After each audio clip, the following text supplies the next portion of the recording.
किसी निश्चित लक्ष्य पर धनुष की सहायता से बाण चलाने की कला को आर्चरी कहते हैं।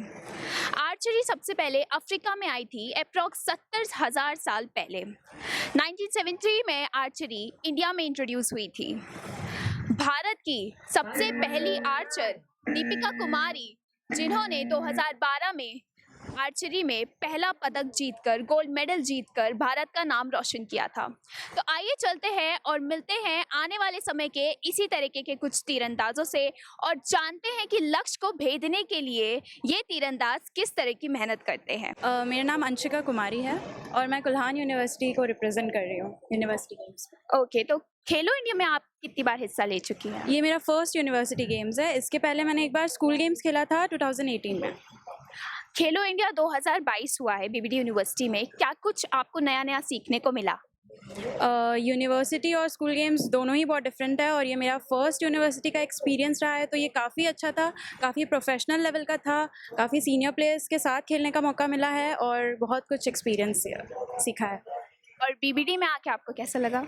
काफ़ी अच्छा लगा। बहुत बड़ी यूनिवर्सिटी है, बहुत अच्छे लोग हैं यहाँ के एंड फैसिलिटीज़ भी बहुत अच्छी प्रोवाइड की गई थी। मतलब प्लेयर्स को कोई दिक्कत ना हो और अगर हमें कोई दिक्कत होती थी उन्हें कह देने से वो तुरंत सॉल्व कर देते थे, तो ये बहुत अच्छा था। तो ऑलमोस्ट आपको बीबीडी की सारी चीज़ें अच्छी लगी। अच्छा, मोटिवेट रहना एक ऐसी चीज़ होती है जो शायद प्लेयर्स को ही खेल में ही नहीं ज़रूरी होती, वो एक पढ़ने वाले स्टूडेंट्स के लिए भी बहुत ज़रूरी होती है। तो हमेशा मोटिवेट रहने के लिए आप कैसे अपने आप को करते हैं? एक्चुअली स्पोर्ट्स बहुत डिफ़िकल्ट होता है, ये मैं मानती हूँ, और स्पोर्ट्स कभी भी एक जैसा नहीं रहता है, हमेशा परफॉर्मेंस अप एंड डाउन होते रहते हैं। तो जब आप डाउन फेज़ पे हो और उस टाइम किसी भी प्लेयर को अच्छा नहीं लगता है कि कोई उसे आके बोले यार कोई बात नहीं तुम कर सकती हो, उसे मतलब नेगेटिव थॉट्स एंड ऑल आते ही रहते हैं, ये बहुत ही नॉर्मल है, मुझे भी आए थे। बट उसे ओवरकम करके जब आप अपना बेस्ट देते हैं ना हर बार, और बेस्ट देने के लिए आपको आई थिंक डिसिप्लिन का बहुत इम्पॉर्टेंट रोल प्ले करता है। जैसे कि आपका मन नहीं हो फिर भी प्रैक्टिस करना, अपना 100% देना, वही एक प्लेयर को एक दूसरे के से डिफ्रेंशिएट करता है, मतलब आप बेस्ट बन सकते हैं। डिसिप्लिन बहुत इंपॉर्टेंट है मेरे ख्याल से। अगर आपका डाउन फेस चले या बेस्ट चले, ऐसा होता है कि लोग जीत जाते हैं उसके बाद प्रैक्टिस भूल जाते हैं या नहीं करते या बहुत खुश हो जाते हैं, तो बट उसे फिर भी अपने आप को कंट्रोल करके अपना बेस्ट देना चाहिए, प्रैक्टिस बेस्ट करनी चाहिए। और जिनका बुरा हुआ है या फिर ख़राब होता है, डाउन फेस चलता है, उस टाइम भी अपना बेस्ट दो और 100% दो। ये डाउन फेज भी हमेशा परमानेंट नहीं रहेगा और अप फेज भी हमेशा परमानेंट नहीं रहेगा, तो आपको न्यूट्रल रह के हमेशा अपना बेस्ट देना है।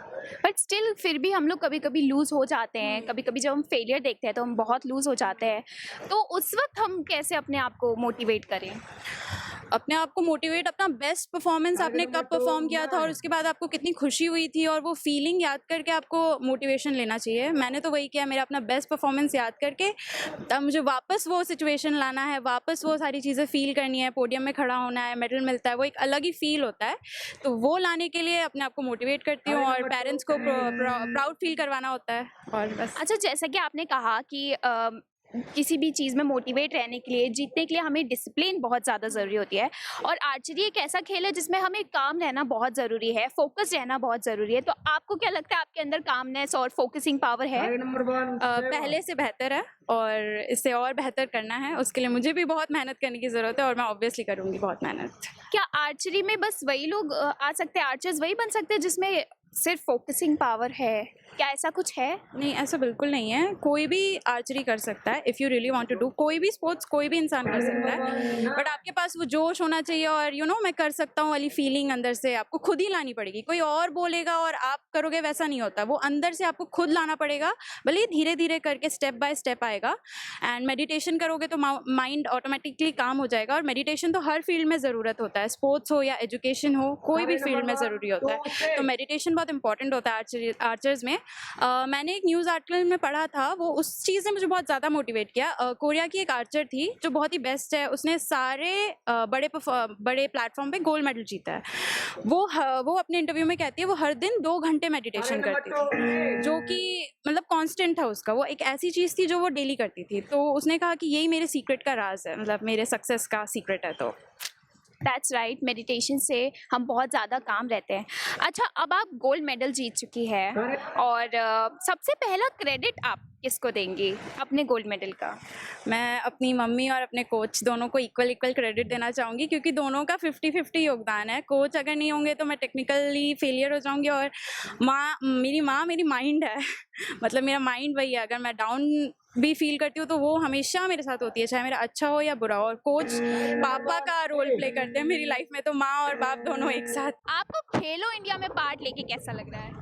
बहुत अच्छा लगा, यहाँ का ग्राउंड और सब अच्छा था, मेडल पाके और भी अच्छा लगा मुझे। तो आप 2-2 मेडल पाई हैं और बीबीडी यूनिवर्सिटी में आके कैसा लगा आपको? यूनिवर्सिटी बहुत अच्छी लगी, मेरी ये तीसरी बार यूनिवर्सिटी खेल रही हूँ मैं, खेलो इंडिया यूनिवर्सिटी बहुत अच्छी यूनिवर्सिटी है। तो जैसे कि आपने कहा ये आपका तीसरी बार है खेलो इंडिया में, तो खेलो इंडिया 2022 में आपको क्या सीखने को मिला?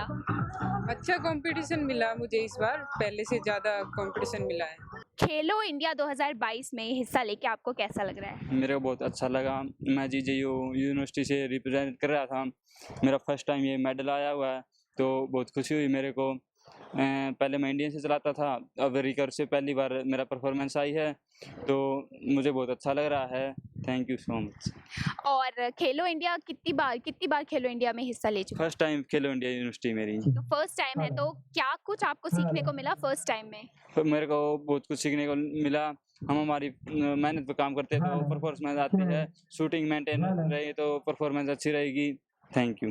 हमारे देश के ओजस्वी प्रधानमंत्री नरेंद्र मोदी जी द्वारा खेलो इंडिया खेल को बढ़ावा देने के लिए एक जो बड़ी शुरुआत की गई है, उसके अंतर्गत खेलो इंडिया 2022 इस वर्ष बीबीडी यूनिवर्सिटी में किया जा रहा है। खेलो इंडिया 2022 शुरू हो चुका है 25 मई से।